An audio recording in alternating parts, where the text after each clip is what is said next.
आज मैं आपको आदिशक्ति ललितांबा की कथा सुनाने जा रहा हूँ।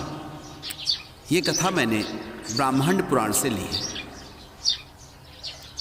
जब विश्व पर घोर संकट आता है और उसके प्रतिकार का कोई उपाय नहीं रहता, तब आदिशक्ति का आविर्भाव होता है।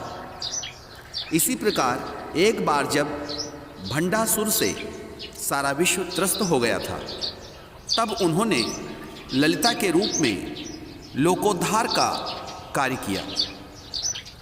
भगवान शंकर ने जब कामदेव को जलाया था, तब उसका भस्म वहीं पड़ा रह गया था।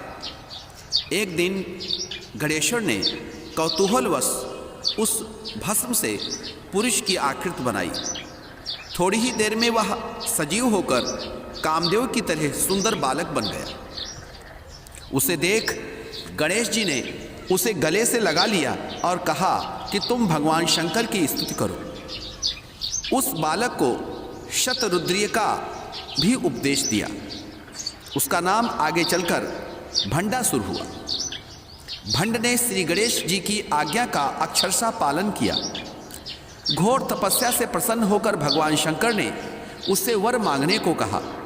उसने यह मांगा कि मैं देवता आदि किसी प्राणी से न मारा जाऊं। और धरदानी ने उसे मुंह मांगा वरदान दे दिया तथा साथ ही दिव्य अस्त्र शस्त्र भी दिए। उन्होंने उसे 60,000 वर्ष का राज्य भी दे दिया।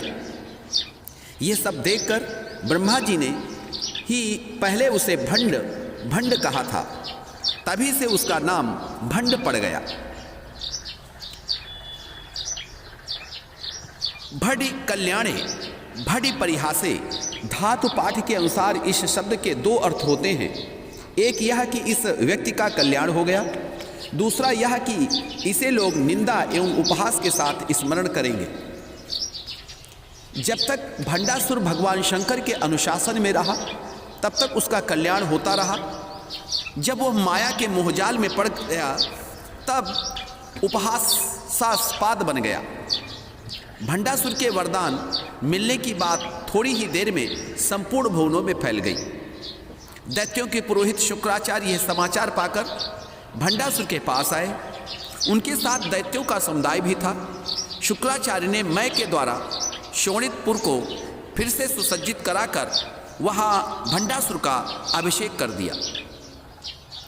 प्रारंभ में भंडासुर शिव की अर्चना करता और उनके आदेश पर चलता था। उसके अनुयायी दैत्य भी धर्म का अनुसरण करते थे। प्रत्येक घर वेदों की धुन से गुंजित रहता था। घर घर में यज्ञ होता था। इस तरह सौभाग्यशाली भंड की सुख समृद्धि के 60,000 वर्ष देखते देखते बीत गए। भंडासुर बाद में माया की चपेट में पड़ गया। अब 4 पत्नियों से उसे संतोष न था। वह एक दिव्य वारांगना के मोह में पड़ गया। देखा देखी उसके मंत्री आदि अनुयायी भी विलासी बनते चले गए। अब न किसी को भगवान शंकर याद आते, न पूजा पाठ ही। यज्ञ और वेद के उच्चारण भी अब बंद हो गए थे। इस तरह दैत्यों के विषासक्त हो जाने पर देवताओं की सांस में सांस आई। उनके भय का दबाव कम हो गया। अब वे पाताल, समुद्र और कुओं से निकल कर अपने अपने घरों में लौट रहे थे। अपने बिछड़े परिवार से मिलने का अवसर अब उन्हें मिल गया था। इंद्र अब सिंहासन पर बैठ पाते थे। देवता लोग उन्हें घेर कर आमोद प्रमोद मनाने लगे। इसी बीच देवर्षि नारद देवताओं के पास आए। उन्होंने उन्हें समझाया कि इस क्षणिक आमोद प्रमोद को छोड़कर वे अपने भविष्य को सुनहला बनाएं। उन्होंने पराशक्ति की उपासना का परामर्श दिया और उसकी विधि भी बतला दी। देवताओं ने शीघ्र ही उनके आदेश का पालन किया। सबके सब पराशक्ति की उपासना में लग गए। इधर दैत्यों के पुरोहित शुक्राचार्य भंडासुर के पास आए और उसे सावधान करते हुए उन्होंने कहा, देवता अपनी विजय के लिए हिमालय में पराशक्ति की उपासना कर रहे हैं। यदि पराशक्ति ने उनकी सुन ली तो तुम कहीं के न रह जाओगे। अतः तुम शीघ्र ही देवताओं की पूजा में विघ्न डालो। भंडासुर दल बल के साथ देवताओं पर चढ़ आया। पराम्बा ने अपनी शरण में आए हुए देवताओं की रक्षा के लिए ज्योत की एक अलंग दीवार खड़ी कर दी। भंडासुर ये देखकर क्रोध से जल उठा। उसने दानव शास्त्र चलाकर उसे तोड़ डाला, परंतु तत्क्षण ही वहां पुनः अलंग दीवार खड़ी हो गई। इस बार भंडासुर ने वायुअस्त्र से इसे तोड़ा, किंतु तत्क्षण भंडासुर ने उसी दीवार को खड़ी देखा। तोड़ने में समय लगता था किंतु दीवार खड़ी होने में समय नहीं लगता था। हार कर भंडासुर शोणितपुर लौट आया।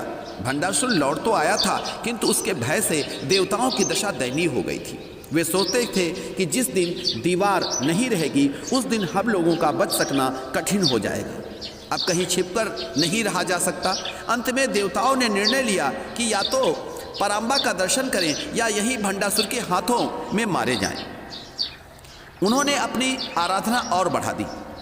हृदय की पुकार थी, पराम्बा प्रकट हो गई। उनके अद्भुत दर्शन पाकर देवता कृतकृत्य हो गए। गदगद होकर देवताओं ने मां पराम्बा की स्तुति की। ब्रह्मा विष्णु महेश भी आ गए थे। पराम्बा का स्वरूप श्रृंगार देवी के रूप में था। ब्रह्मा ने यह देखकर सोचा कि इनका विवाह संबंध परमात्मा शंकर से ही संभव है। इतना संकल्प करते ही सौंदर्य सार के स्वरूप में भगवान शंकर कुमार बनकर वहां प्रकट हो गए। ये देखकर सबके सब आनंद में विभोर हो गए। ब्रह्मा ने उनका नाम कामेश्वर रख दिया। जब कामेश्वर पराशक्ति के सामने लाए गए तब दोनों एक दूसरे को देखकर मुग्ध हो गए। देवताओं ने उनका आपस में विवाह करा दिया और पराम्बा को उस पुर की अधीश्वरी बना दिया। शक्ति और शक्तिमान के मेल हो जाने से वहां अखंड आनंद की वृष्टि होने लगी। बहुत दिनों तक उत्साह के साथ विवाह उत्सव मनाया गया। उधर भंडासुर ने सारे विश्व को त्रस्त कर रखा था। उसने अहंकार में आकर अपने जनक श्री गणेश जी और शंकर जी की भी घोर अवहेलना की। परिणाम स्वरूप भंडासुर के विरुद्ध युद्ध में गणेश जी ने भी पराम्बा का सहयोग दिया। विश्व की रक्षा के लिए ललितांबा ने भंडासुर के साथ युद्ध किया। युद्ध में भंडासुर ने पाषंड का प्रयोग किया, तब पराम्बा ने गायत्री के द्वारा उसका निवारण किया। जब भंडासुर ने स्मृतिनाश अस्त्र का प्रयोग किया तब मां ने धारण के द्वारा उसे नष्ट किया। जब भंडासुर ने यक्षमा आदि रोग रूप अस्त्रों का प्रयोग किया तब पराम्बा ने अच्युत अनंत गोविंद नाम रूप मंत्रों से उसका निवारण किया। इसके बाद भंडासुर ने हिरण्याक्ष, हिरण्यकशिप, रावण, कंस और महिषासुर को उत्पन्न किया। तब ललितांबा ने अपने 10 उंगलियों के नख से वराह, नृसिंह, राम, कृष्ण, दुर्गा आदि को उत्पन्न किया। युद्ध के अंतिम भाग में पराम्बा ने भंडासुर का उद्धार कामेश्वर अस्त्र से किया।